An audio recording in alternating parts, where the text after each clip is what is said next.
Hello friends, welcome to women's world. இன்றைக்கி நம்ம பார்க்க போகிற வீடியோ வந்துட்டு ஐயுஐ ட்ரீட்மெண்ட் எடுத்ததுக்கு அப்புறம் வந்து பார்த்தீங்கன்னா நிறைய டவுட்ஸ் வந்து இருக்கும். எந்த மாதிரியான உணவுகள் எடுத்துக்கலாம், பெட் ரெஸ்ட் வந்து முக்கியமாக தேவைப்படுமா, அல்லது ஒயிட் டிஸ்சார்ஜ் வந்து எந்த மாதிரியான ஒயிட் டிஸ்சார்ஜஸ் வந்து ஏற்படும் அப்படிங்கிறத நம்ம இந்த வீடியோவில் ஒன் பை ஒன்னாக பார்க்கலாம். ஐயுஐ ட்ரீட்மெண்ட் எடுத்ததுக்கு அப்புறம் வந்து பார்த்தீங்கன்னா ஃபஸ்ட்டு வந்து பெட் ரெஸ்ட் எடுக்கணுமா அப்படின்னு பார்த்தீங்கன்னா தேவையில்லை.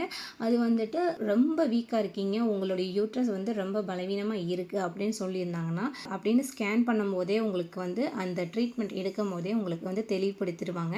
அவங்க வந்துட்டு பெட் ரெஸ்ட் எடுத்துக்கலாம். எல்லாமே நார்மலாக இருக்குது, ஹெல்த்தியான யூட்ரஸாக இருந்தாலும் நான் ஐயுஐ ட்ரீட்மெண்ட் எடுத்திருக்கேன் அப்படிங்கும்போது அவங்களுக்கு வந்து பெட் ரெஸ்ட் வந்து தேவைப்படாது. ஐயுஐ ட்ரீட்மெண்ட் முடிஞ்சதுக்கப்புறம் ட்ராவல் பண்ணலாமா அப்படிங்கிற ஒரு கொஷின் வந்து எல்லா பெண்களுக்குமே ஏற்படும். லாங் ட்ராவலை வந்து மோஸ்ட்டாக அவாய்ட் பண்ணுறது நல்லது. இல்லை நம்ம போய் தான் ஆகணும் அப்படின்னா பஸ்ஸில் தான் போகிறீங்க அப்படின்னா பேக் சீட்டில் உட்காராமல் ஃப்ரண்ட் சீட்டில் அந்த மாதிரி உட்காந்துக்கலாம். காரில் போகிறீங்க கொஞ்சம் கேர்ஃபுல்லாக ஹேண்டில் பண்ணிக்கிறது நல்லது. கொண்டு குழியமா இருக்கிற ஏரியாவில் வந்துட்டு கொஞ்சம் ஸ்லோ பண்ணி ஓட்டுறது நல்லது. இல்லை பைக் ட்ராவல் தான் பண்ண போகிறோம் அப்படின்னா அது வந்து 5 கிலோமீட்டர்ஸ்குள்ளே தான் நீங்கள் வந்துட்டு பைக் ட்ராவலுமே எடுத்துக்கணும். அதுவுமே வந்துட்டு ரோடோடைய நிலைமை வந்து ரொம்ப மோசமாக இருந்தது அப்படின்னா நீங்கள் அந்த ட்ராவலையுமே முக்கியமாக அவாய்ட் பண்ணுறது நல்லது. மேக்ஸிமம் வந்துட்டு 5 கிலோமீட்டர்ஸ்குள்ளே பைக் ட்ராவல் வந்துட்டு இருக்கிற மாதிரி வச்சுக்கோங்க.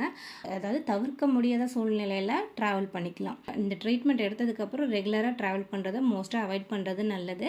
இன்னும் ஒரு சில பெண்கள் வந்து பார்த்திங்கன்னா ரொம்ப வீக்காக இருக்காங்க, யூட்ரஸ் ரொம்ப வீக்காக இருக்குது அப்படின்னா அவங்க பைக் ட்ராவலை முக்கியமாக அவாய்ட் பண்ணுறது நல்லது.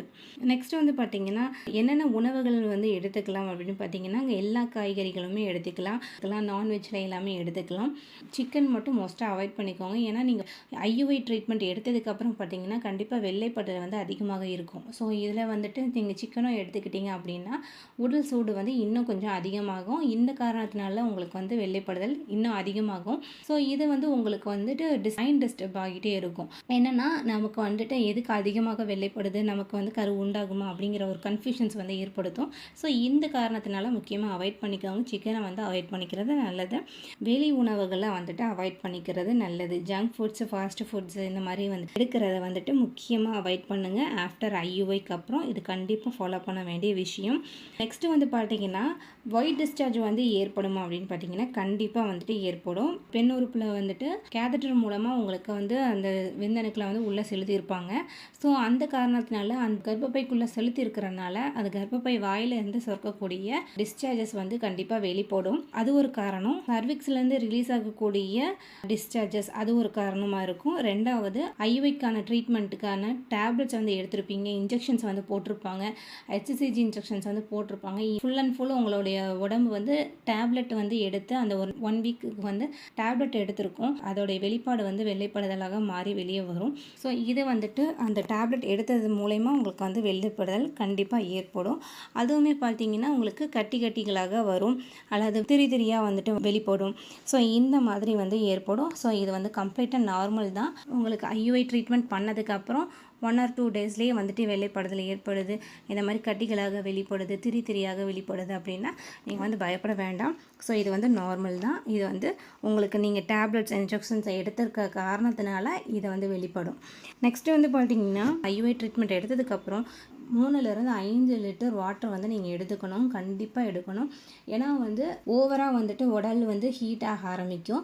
ஸோ இந்த காரணத்தினால ஸ்ட்ரெஸ்லோடைய லெவலை குறைக்கணும், உடல் சூட்டையும் குறைக்கணும் அப்படின்னா நீங்கள் வந்து தண்ணி அதிகமாக எடுத்துக்கணும். ஐயுஐ பண்ணதுக்கப்புறம் வந்து பார்த்தீங்கன்னா கண்டிப்பாக வெயிட் வந்து தூக்கிறதுக்கு முக்கியமாக அவாய்ட் பண்ணிக்கோங்க. ஸ்டெப்ஸ் ஏறி இறங்கலாமான்னு பார்த்தீங்கன்னா தாராளமாக ஏறி இறங்கலாம்.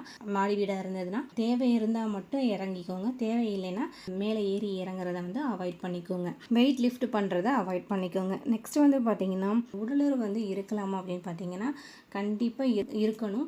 ஸோ அது வந்து இம்பார்ட்டன்ட் தான். ஒன்ஸ் வந்து உங்களுக்கு ஐயுஐ ட்ரீட்மெண்ட் மூலயமா விந்தணுக்களை வந்து கர்ப்பப்பை வாய்க்குள்ளே வந்து செலுத்திடுறாங்க, அதுக்கப்புறம் இருக்க தேவையில்லை அப்படின்னு நினச்சிக்காதீங்க. கண்டிப்பாக இருக்கணும். ஐயுஐ எடுத்த அந்த அன்னைக்கு அல்லது மறுநாள் வந்துட்டு ஒரு சில பெண்களுக்கு வந்து ப்ளீடிங் மாதிரி ஏற்படும். ஸோ அந்த நாள் மட்டும் விட்டுட்டு அதுக்கு அடுத்த நாள் ஒரு 2 நாள் கழித்து கூட நீங்கள் வந்துட்டு ஃபேமிலி கான்டாக்டில் இருக்கலாம், தப்பு இல்லை. ஆனால் வந்து மோஸ்ட்டாக வந்துட்டு அந்த 1 வீக்குக்கு வந்து ஃபேமிலி கான்டாக்ட் இருக்கிறது நல்லது. ஐயுஐ பண்ணதுக்கப்புறம் வந்து ஃபாலோ பண்ண வேண்டிய விஷயங்கள். ஸோ இந்த மாதிரி ஃபாலோ பண்ணுங்கள். ஐயுஐக்கு அப்புறம் வந்துட்டு எந்த மாதிரியான விஷயங்களை வந்து செய்யணும், எந்த மாதிரி விஷயங்களை வந்து செய்யக்கூடாது அப்படிங்கிறத வந்து இப்போ உங்களுக்கு கிளியராக தெரிஞ்சிருக்கும். ஸோ இந்த வீடியோ உங்களுக்கு யூஸ்ஃபுல்லாக இருந்துச்சுன்னா லைக் பண்ணுங்கள், சப்ஸ்கிரைப் பண்ணுங்கள். தேங்க்ஸ் ஃபார் வாட்சிங்.